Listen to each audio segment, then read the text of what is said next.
Tai tokie mūsų diskusijos dalyviai ir pradėsime Gertai nuo jūsų. Žinau, kad jūs skubate, o mes šiek tiek vėluojame. Tai iš karto pereisime prie temos. Išklausėme Simono pranešimo, kuriame jis sakė, kad tas maisto perdirbimas netoks jau ir blogas reiškinys.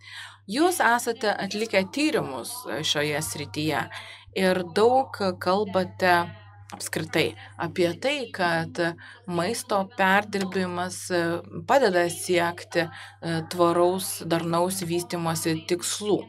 Tai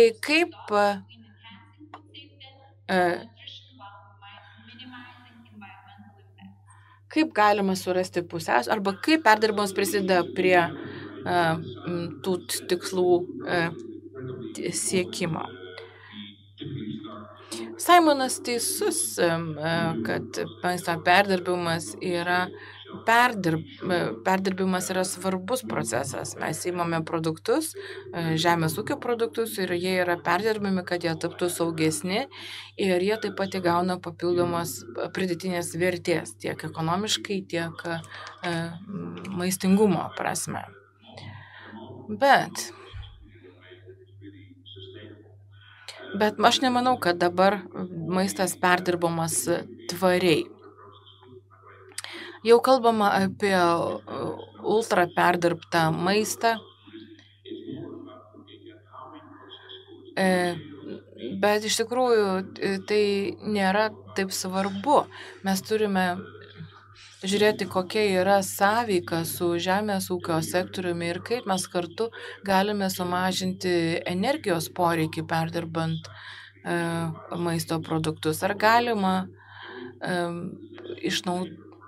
ar galima daugiau padaryti su mažesnėmis darbo sąnaudomis? Ar galima perdirbimą atkelti arba nukelti, priartinti prie tos vietos, kur jisai gaminamas? Ar galima sumažinti perdirbime naudojamo vandens kiekį? Taigi perdirbimas yra ne tik naudingas, bet jis taip pat kelia iššūkius visą pramoniai. Ir mes turime ieškoti galimybių, kad padarytumėm tą visą procesą tvaresniu.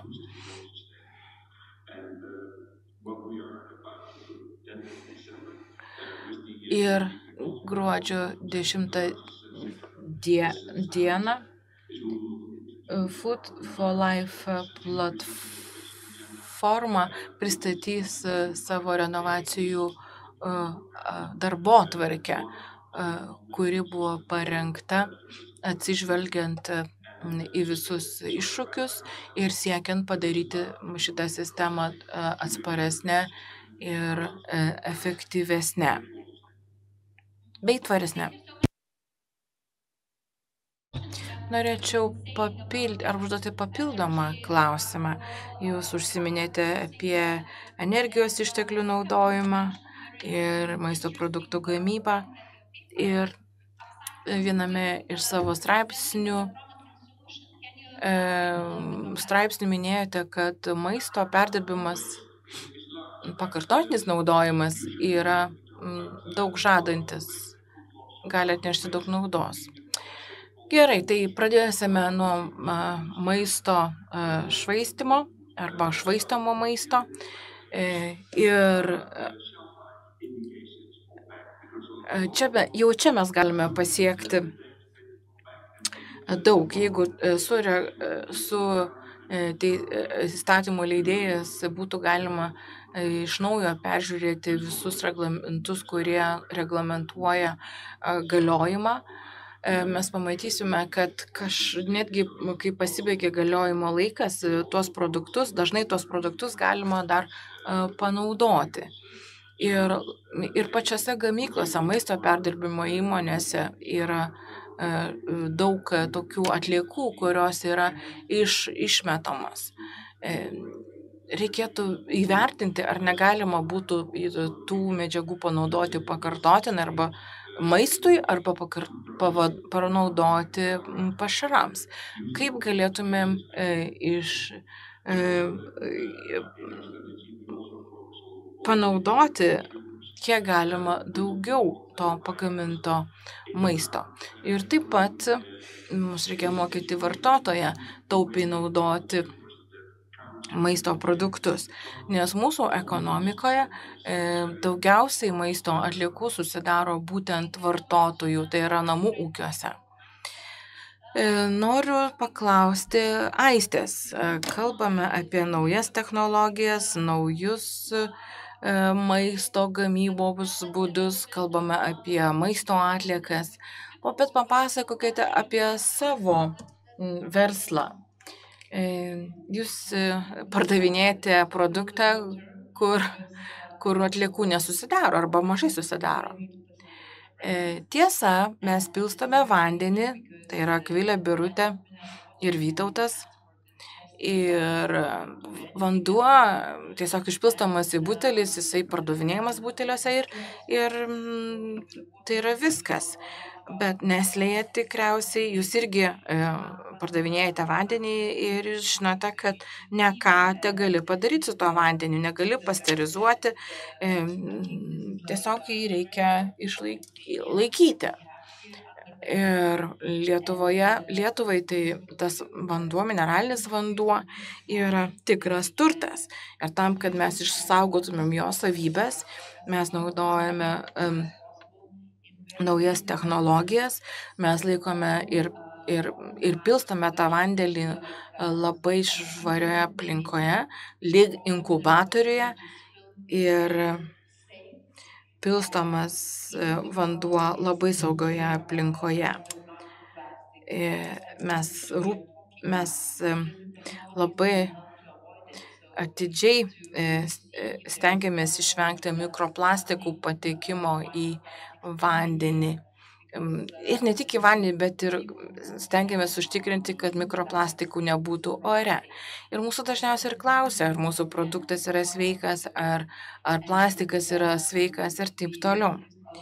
Mes įdėgėme labai daug informacinių technologijų sistemų, kurios padeda mums kontroliuoti produkto kokybę, nes nepakanka tikrinti kokybę vieną kartą per dieną. Ta mes darome kas valandą, kas minutę, nes mes iš tiesų netliekame jokios perdirbimo operacijos.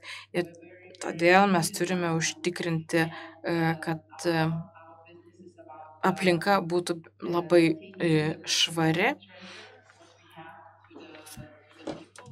ir kad tai, ką mes turime geriausio, patektų pas vartotoją nesugadinta. Akvilė tinka netgi vaikams, kūdikiams, Birutė ir Vytautas yra pilni mineralų, kurių mums reikia kasdieną.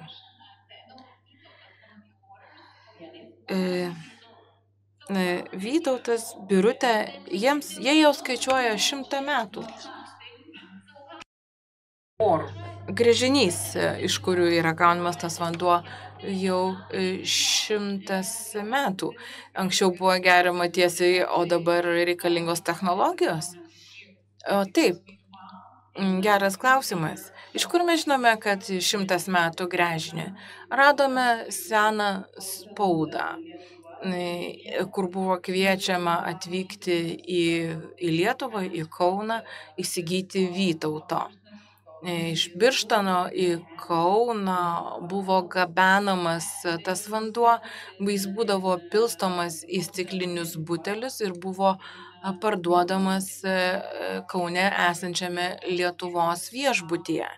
Ir štai kodėl mes kalbame apie tą 100 metų jubiliejų, nes radome 1924 metų straipsnį apie tai. Ir ten buvo taip pat nuotrauka moters, kuri pylė tą vandenį.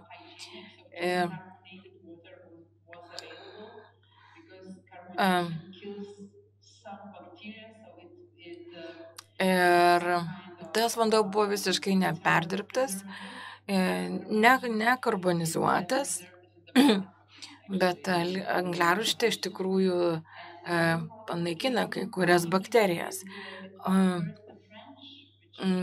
Bet jeigu aš neklystu,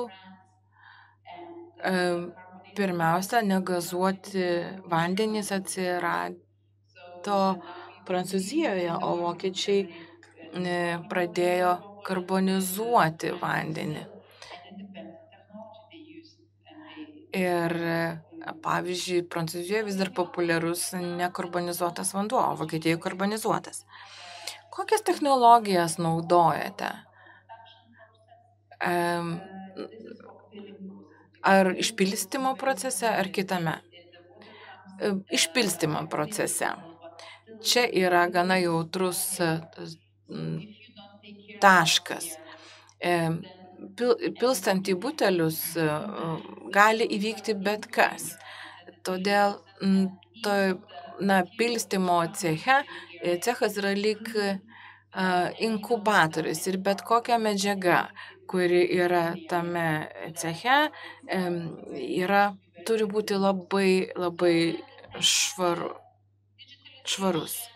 Tai skaitmenalizavimas, deep tech, dirbtinis intelektas, tai visos tos technologijos, kurios jūs naudojate. Taip, tai yra labai svarbu, nes mes nenorime jokios žmogaus klaidos. Į kai kuriuos cechus, į kai kurias patalpas žmonės net įeiti negali. Tai ką, dirba tik robotai? Taip, informacinių sistema ir automatizuotos sistemos dirba, žmonės ten neįeina. Gertai, gal galima prie jūsų apie vandenį. Koks yra skirtumas tarp vandens perdirbimo ir maisto perdirbimo? Galima juos palyginti? Mes Aistė viską pasakė teisingai. Reglamentavimas, to natūralaus mineralinio vandens reglamentavimas yra labai aiškus. Iš esmės, jeigu nori išgauti tą vandenį iš šaltinio, visą, ką tu gali padaryti, tai turi iš karto prie to gręžinio pritvirtinti butelį ir viskas. Ir tai yra tikrai labai griežti reikalavimai. Ir kodėl mes siekiame padaryti tą maistą tokį tvaresnį, dėl to, kad mūsų planeta nėra tokia jau švari. Mes pastebėjome, kad tas natūralusis mineralinis vanduo, jeigu galima sakyti, natūraliai jau užterštas su mikroplastiku ir bakterijomis, kurių tu nenorėtum gauti su vandeniu. Ir iš esmės tu negali jų pašalinti, nes jeigu tai pašalinys, tas vanduo negali būti laikomas natūraliu mineraliniu vandeniu. Ir manau, kad mums reikėtų keisti iš esmės reglamentavimą. Reglamentavimas buvo sukurtas tam, kad žmonės gautų vandenį iš šaltinio, o ne iš kažkokio tai krano įpiltą vandenį. Tačiau dėja mūsų planeta jau tokia yra užteršta, kad netgi tas natūralus vadinamas mineralinis vanduo jau turi natūraliai plastiko ir kitų teršalų.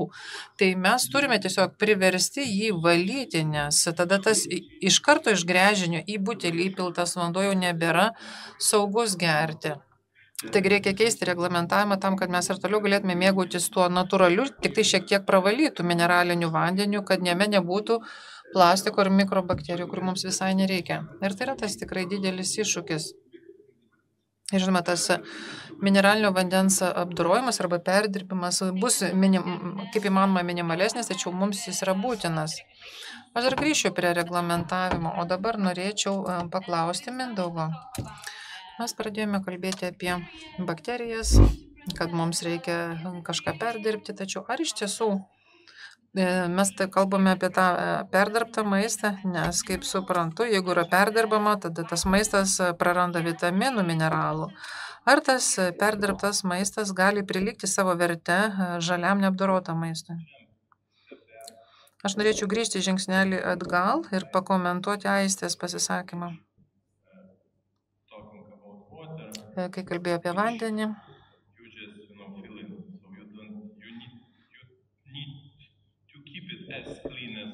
Reikia, žinoma, užtikrinti, kad vanduo būtų kaip įmanoma švaresnis, tačiau tuo pačiu nepakenkti jo tom kitom savybėm. O kalbant apie maisto perdirbimą, aš galiu čia ilgai išsiplėsti apie tai šnekėti, arba trumpai, glaustai apie tai pašnekėti. Visų pirma, turime suprasti, kad mes turime 8 milijardus žmonijos. Ir jeigu šiandien mes kalbam apie pramonę, kur yra toksai kaip blogietis kažkoks, kuris teršia, kuris tikrai pernelyg daug perdirba tą maistą ir panašiai, ir dar savotiškai piešiamas kaip velnės pramonė. Tai manau, kad jeigu kiekvienas iš mūsų, visi iš tų 8 milijardų, pradėtume patys gaminti savo maistą, manau, kad tada ta tarša dar labiau išaugtų. Nes šiuo metu pasaulyje yra tokių regionų, kurie mes turime švaistomą maistą, yra kažkoks pernelyg daug naudojama pesticidų ir turime besivystančias šalis, kuriuose trūksta maisto, žmonės badauja. Ir dėl to manau, visų pirma, pramonės reikia tam, kad jinai galėtų pramaitinti žmoniją. Kita svarbus momentas yra tas. Aš jokių būdų nenoriu supriešinti smulkiųjų ir mažųjų ir didžiųjų žaidėjų. Visgi reikia apsibrėžti, kiek iš tiesų mums reikia reglamentavimo pramoniai tam, kad visų pirma maistas būtų saugus ir tai yra esminis maisto elementas. Ir žinoma, tada siekti dar ir sveikos mitybos, tačiau svarbiausia yra sauga.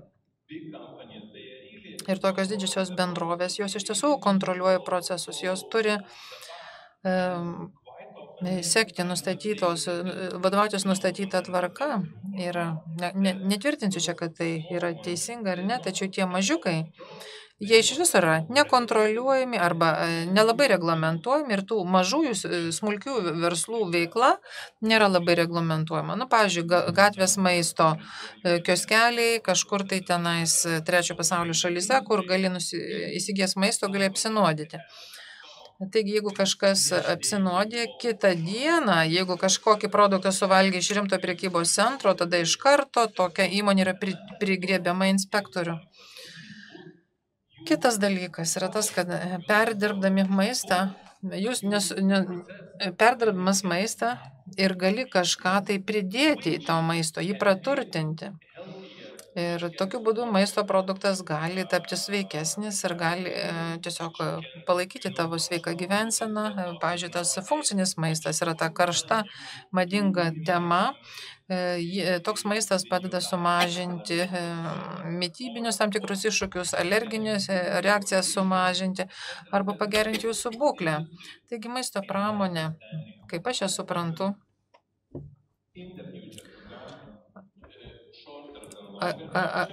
artimesnėje ateityje tikrai vykdo tokią svarbią misiją, kad padėtų mums gyventi ilgesnį, sveikesnį gyvenimą. Ir tikrai dar yra ką veikti.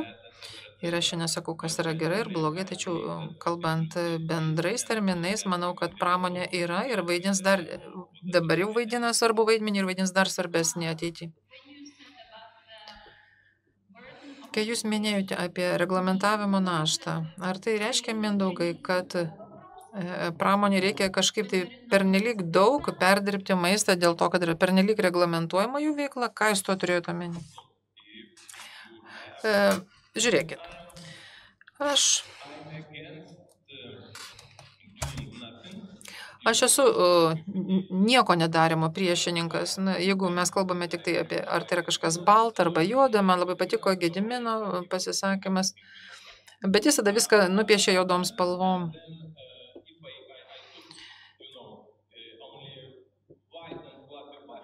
Jeigu aš paimčiau tą tokį malonių, minkštą ir pūkuotą istorijos dalį, manau, kad irgi būtų neteisingas požiūris. Tiesa yra kažkur per vidurį. Tai yra pramonė ir yra šeima su vaikais, kuri nori užauginti juos sveikais.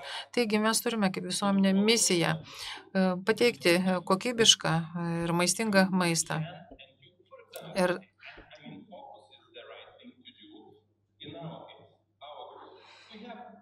savo grupėje mes turime įmonės, kurios vadovausi labai aiškia kryptimi, kad jie nori padaryti jie savo veikloje vadovaujasi tokiais teisingumo principais. Tai yra natūralūs ingredientai, pavyzdžiui, super maisto ingredientai, tam, kad kažkokie praturtinantis elementai, bet taip pat trumpesnės tiekimo grandinės, sumažinant CO2 ir mažiau yra daugiau. Tai, pavyzdžiui, mažiau druskos, mažiau cukraus, mažiau tų priedų ir taip toliau.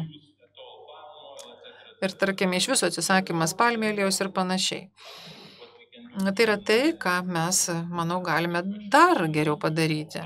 Taigi, nereikia mums kažkokį tai pernelyg daug reglamentuoti. Darome tiek, kiek reikia, kad maistas būtų saugus vartoti. Tačiau tik tiek, kiek reikia, kad tas maistas būtų sveikas. Dabar grįžiu į Simoną, kad ir jį traukčiau į diskusiją. Mes dabar girdime, iš Aistės girdėjom, kaip technologijos yra svarbios ir mes iš jūsų girdėjome skaitmenizacija, robotika, dirbtinis intelektas. Tai yra žinoma intelektinės nusavybės ginami produktai, o ką daryti tiems smulkiesiems verslams, kaip jiems viso to pritaikyti. Manau, kad Aistė jau iš dalies atsakė šį klausimą, jis sakė, prieš 100 metų mes buvome moterys rankiniu būdu pildžiusios tos butelius. Tai nebuvo labai ekonomiška, nebuvo higieniška. Taigi mes turime tas technologijas naudoti tam, kad produktai būtų saugus vartoti.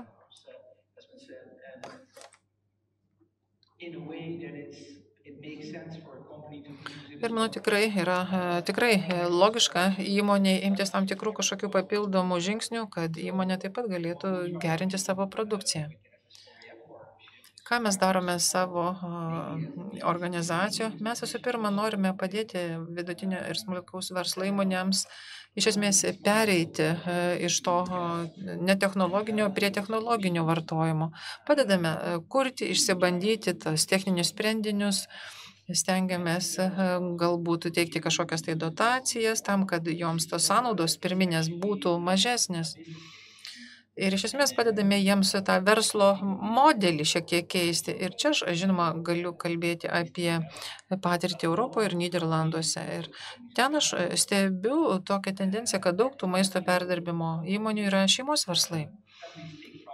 Ir šeimos visada didžiuojasi savo gaminamų produkciją. Ir jeigu jie žino, kad jeigu jie gali garantuoti savo vaikams ir vaikaičiams užtikrintą ateitį, jie žymiai labiau norės investuoti ir kartais netgi iš savo pačių giminės tarpe ieškos, iš kur pasiskolinti, net nesikreips į bankus, nes jie išvelgs tame prasme. Taigi reikia bandyti, reikia investuoti. Mes taip pat su Aiste vykdome projektą, siekiant užtikrinti kaip įmanoma mažiau švaistimo, tikrai daug žadantis tas projektas.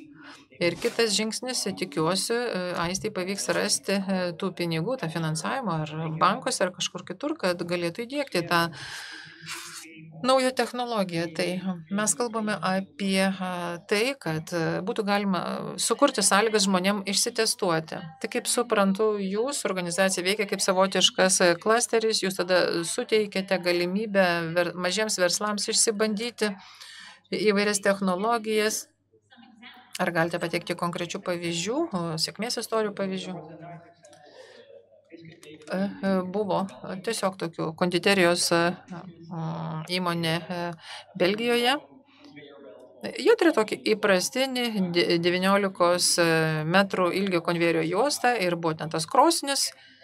Ir tas vyrukas toks vienas jau senstelės ir jisai lakstydavo prie to konvejerio ir prisukinėdavo tiesiog tą kaitinimo elementą per visą tą konvejerio juostą tam, kad tos bandelės eigoje iškeptų tokio rudumo, kokio reikia. Ir mes tada sukūrėme algoritmų tam, kad ta įmonė galėtų realiu laiku programuoti tuos kaitinimo elementus, kad tas vyresnio amžiaus jų darbuotojas neturėtų lakstyti nuo vieno konvejerio galo prie kito, reguliuodamas kaitrą tarp vieno elemento ir kito.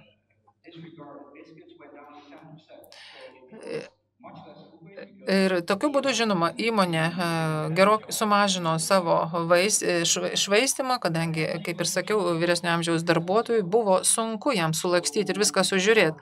Taip pat ir energijos sąnaudos taip pat sumažėjo.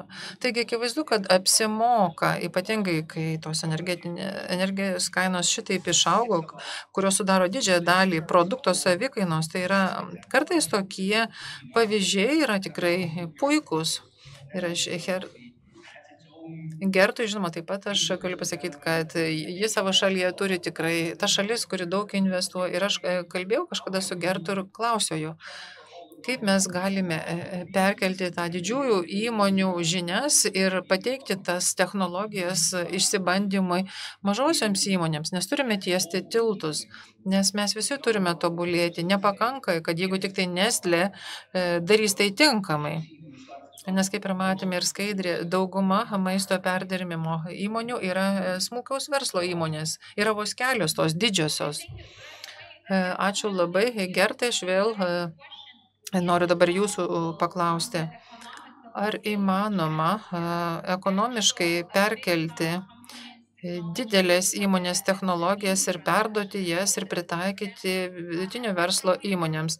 Pavyzdžiui, aš kaip suprantu, Nestlé tai yra viena iš tų pirmųjų įmonių visame pasaulyje, kuri pradėjo dirbti su ta tvaria kakava. Tačiau ar gali ją įsigyti ir tie mažieji verslai?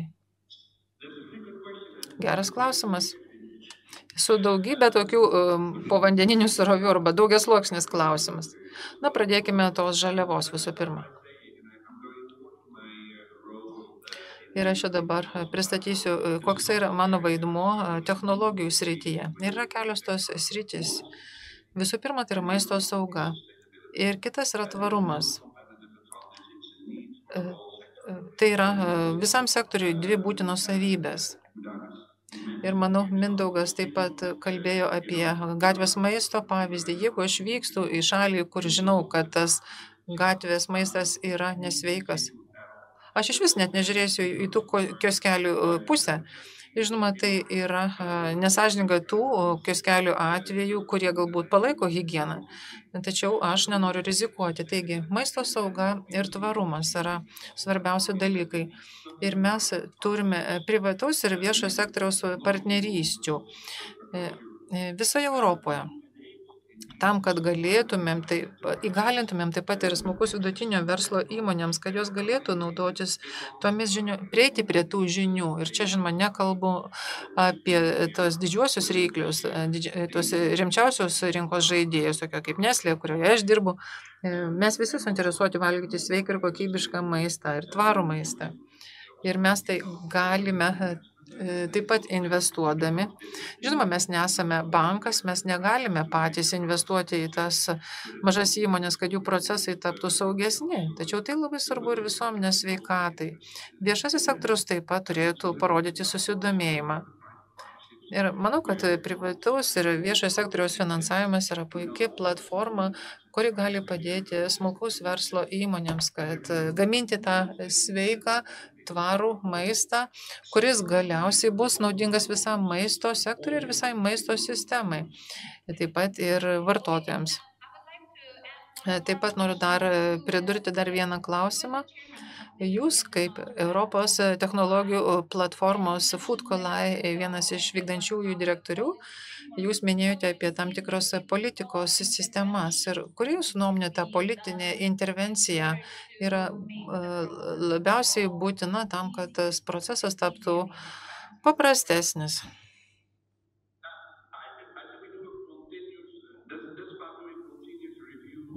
Manau, kad reikėtų nuolat peržiūrėti turimą reglamentavimą. Ir manau, tokie patys griežčiausi reglamentavimai yra tikrai riboja inovacijas. Ir buvo kalbama apie tam tikrus sveikatos teiginius arba tam tikrą naudą į sveikatai. Taigi, tam, kad būtų, jeigu nori gauti patvirtinimą savo produktui, kad jis yra sveikas vartoti, tas patvirtinimo sertifikavimo procesas yra labai brangus ir labai ilgas.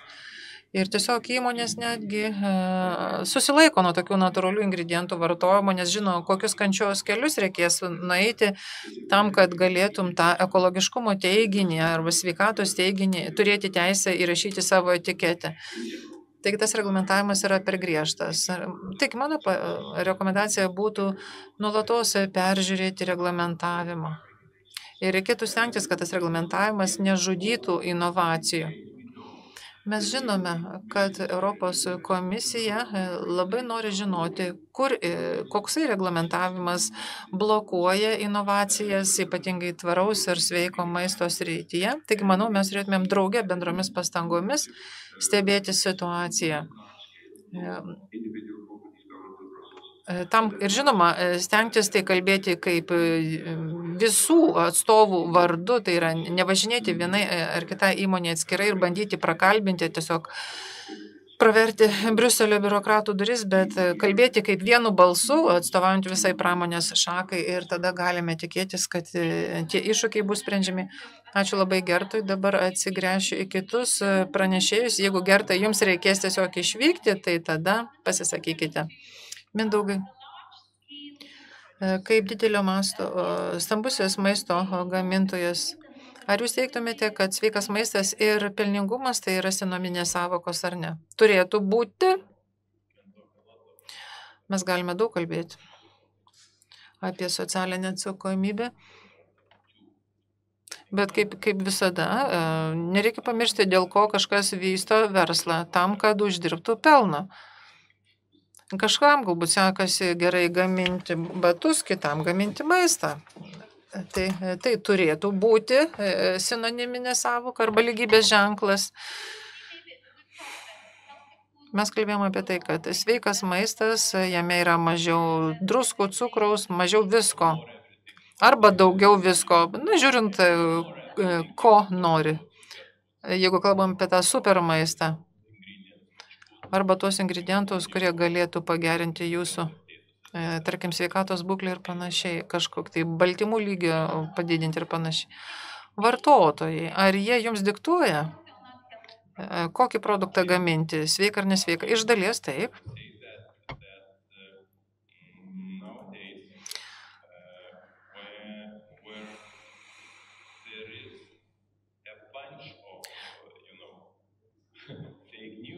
Šiais laikais, kai yra labai daug tų vadinamų melagienų rinkoje, galime, pavyzdžiui, paimti, tarkim, migdolų pienas ir palyginti jį su natūraliu pienu, toksai konkretus pavyzdys,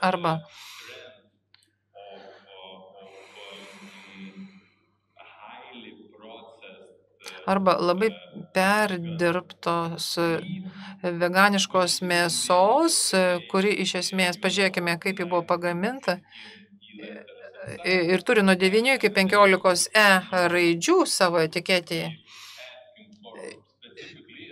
Ir jūs prašysite būtent šitos mėsos, veganiškos mėsos, nepasižiūrėdami, kokią tai ta mėsa gali padaryti joms poveikį. Ir kiek užtrunka pagaminti tą produktą. Jeigu jūs iš manęs norite gauti natūralų maistą, natūralius ingredientus, super maisto ingredientų, mažiau reiškia daugiau. Toks būtų mano atsakymas. Bet pramonė kaip po tokia turi misiją teikti ne tai, ko reikia, tačiau taip pat ir edukuoti visuomenę, šviesti ją, ko iš tiesų jai reikia.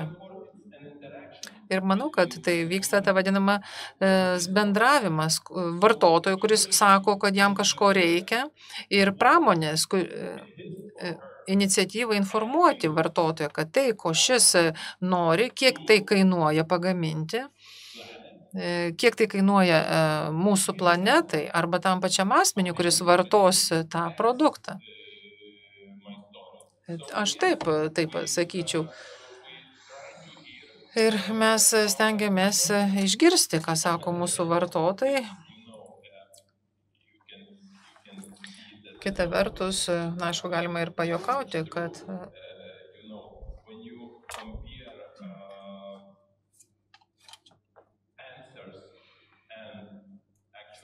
Kai bandai palyginti atsakymus ir sąskaitas, tai visi vartotojai sako, kad jie nori sveikai maitintis, jokio alkoholiko ar ne.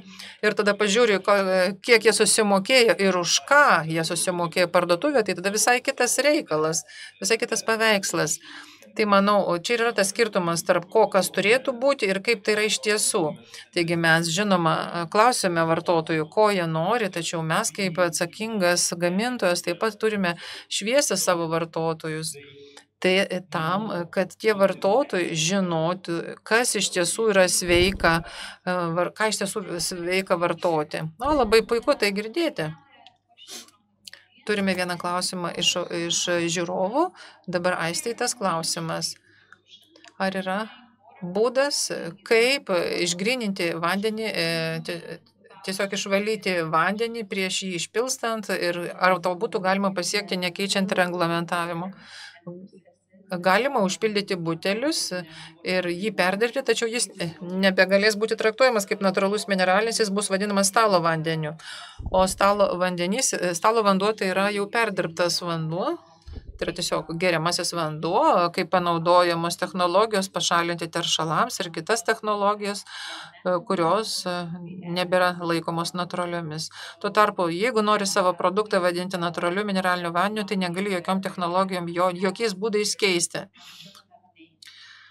Ir vadinasi, reikia ieškoti būdų, kaip to vandens neužteršti, kaip mūsų kolega iš Nestlé kalbėjo, kaip išvalyti vandenį. Labai sunku tai padaryti, ypatingai natūralų mineralinį vandenį. Tu tiesiog negali jo valyti.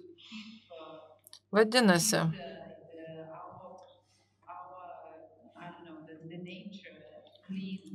tiesiog reikia išsaugoti mūsų gamtą švarę, neužterštą. Ir galbūt čia tiesiog utopiška, galbūt žmonės taip pat susitikę Paryžiuje, galbūt irgi galvojo apie tai, nes yra daug tokių veiksnių, kurių tu negali kontroliuoti. Tiesiog meti tos šiukšlini savo aplinką, nuleidi vandenį, užterždamas jį tuo, ko neturėtum ten pilti ir tada tikiesi, kad aplinka bus švari ir neužteršta. O imsiu ir pamėginsiu užduoti tokį kontroversišką klausimą. Aš taip pat daug keliauju ir dažnai girdžiu, kad gerkime tą vandenį iš krano. Ir dabar jūs atstovaujate mineralinį vandenį. Tai kur tas skirtumas? Aš girdžiu tokį argumentą, kodėl mes gaminame mineralinį vandenį, jisai nėra tvarus ir mes turime jį gaminti. Ir štai čia mes galime ir esame raginami gerti vandenį iš krano. Tai yra visiškai kita kategorijos vanduo. Iš tokio vandens taip pat išvalomi visi mineralai. Taigi jums reikia mineralų ir jeigu jums reikia kiek daugiau negu paprasčiausiai vandens, vienintelis jūsų pasirinkimas turėtų būti natūralus mineralinis vanduo. Nėra jokio kito būdo, kaip mes galime transportuoti tokio mineralą. Deja, mes turime jį išpilstyti į PET butelius arba netgi į stiklo butelius, bet stiklo buteliai sveria. Tai visada pasirinkimas yra jūsų.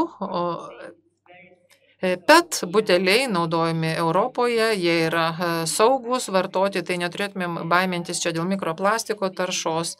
Kai kuriuose šalyse galbūt ta PET medžiaga gaminama buteliams nėra tinkamai kontroliuojama, tačiau bent jau Europoje aš esu 100% įstikinus, kad tokį vandenį iš PET butelių mineralinį yra saugu gerti. Simonai, iš to, ką girdime, tai technologijos gali netgi padidinti maisto produktų maistinę vertę. Ar brangu įgyvendinti naujas technologijas? Ta prasme, ar čia galima uždirbti? Simonas sako, čia reikėtų klausti verslininkų tokio klausimo, bet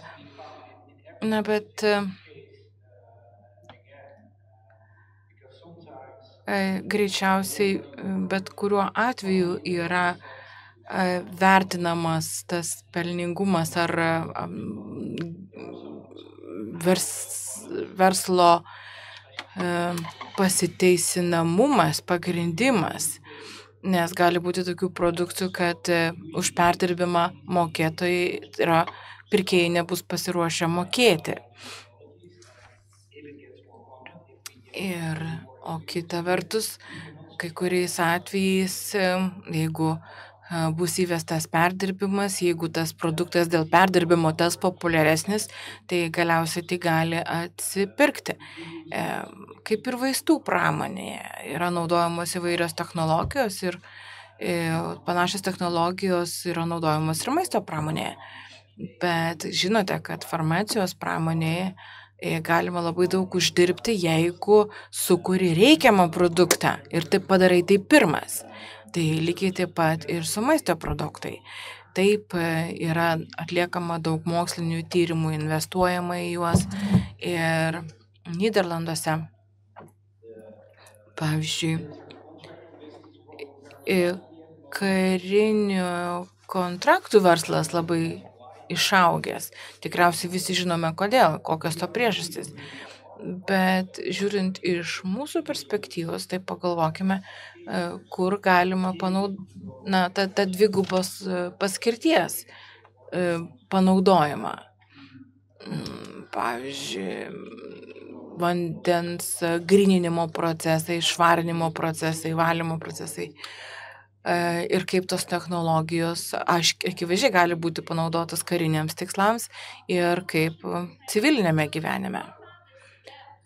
O kokie būtų žingsniai, arba tiksliau, kokie iššūkiai kyla ir kaip juos reikėtų išaugti, kad tos technologijos būtų plačiau taikomos. Galbūt reikėtų susijęti įvairias technologijas, įvairius vartotojus ir panašiai. Klasteriai ir ekosistemos vaidina svarbų vaidmenį, kad kreipiant dėmesį tų mažų įmonių, kurios susiduria su iššūkiais. Tarkim, štai man kilo sunkumas, aš noriu išspręsti kažkokią maisto saugos problemą, noriu praturtinti maistą kažkuo tai. Ir dabar Europos šalys turi tokius klasterius, klasterinės grupės, kuriuose galima susirasti partnerių ir su jais išbandyti bei validuoti sprendimus. O bandymų geroji pusė yra tokia. Tau pasiseka arba ne. Ir Europoje, ypač Nyderlanduose, dar egzistuoja tokia visko bijojimo arba bijojimo susimauti kultūra. Ir jeigu mums kažkas nepavyksta, jeigu mes susimaunam, tai mes apie tai tylime. Bet tada leidžiame daryti tas pačias klaidas ir kitiem. Manau, ir Kertas apie tai šnekėjo, kad kai kuriais atvejais, kai kuriamis temomis negausi tu jokio konkurencinio pranašumo. Mes tiesiog turime dalintis informaciją apie tai, kas pasiteisina, kas ne ir kodėl. Na, ačiū Simonai ir už jūsų išvalgas. Tai kągi visgi reikėtų daryti, Gertai, kad maistas būtų saugus, kad galėtumėm saugiai perdirbti maistą ir kad galėtumėm naudotis naujas technologijas. Kaip jau minėjau, gruodžio 10 dieną mes paskelbsime savo strategiją. Jinai bus paskelbta mūsų platformos tinklalapyje. Ir toje strategijoje, tame dokumente mes kalbėsime apie daugelį dalykų, kurių reikia. Tai yra ir socialiniai aspektai, aplinkos aspektai, sveikatos aspektai, sauga, ekonomika. Ir reikia suprasti, kad maisto saugumas yra be galo svarbus, tai yra viena iš priežasčių, kodėl mes apskritai perdirbame maisto produktus. Ir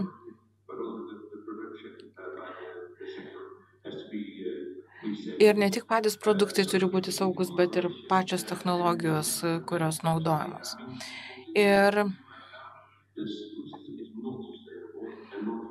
maisto grandinė dabar nėra pakankamai atspari ir pakankamai tvari. Bet aš per 10 minučių net negalėčiau išvardinti visko, ką mes siūlome savo dokumente. Nes tam, kad pasiektumėm didesnio tvarumo ir atsparumo, reikia padaryti labai daug ko. daug ką. Taigi, Mindaugai, sveikas,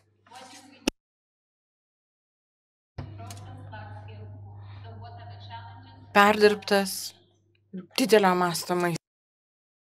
Pramoniniu būdu gaminamas maistas, didelis kiekis gaminamas maistas.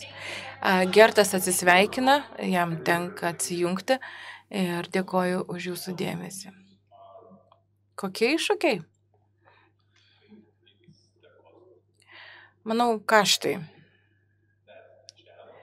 Tai yra iššūkis. Kiek tai kainuos? Ir kai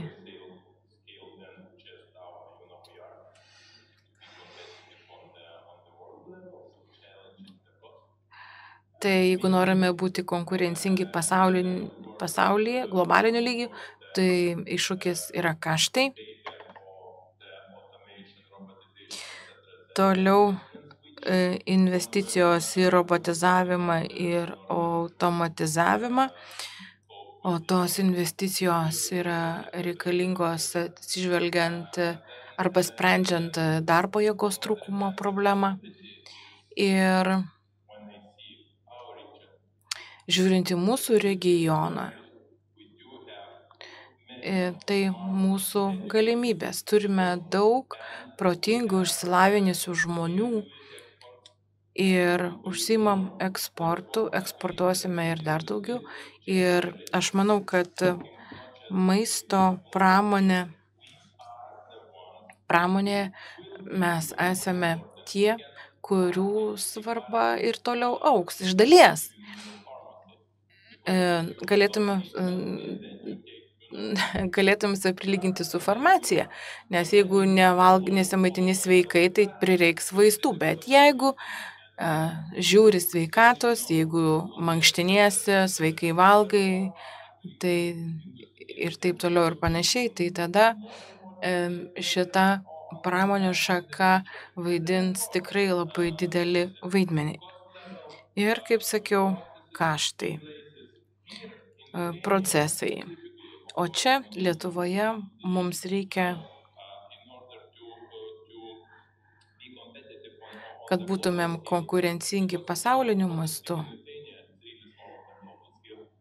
nes tai, kas yra daug Lietuvai, yra mažai pasauliniu mastu.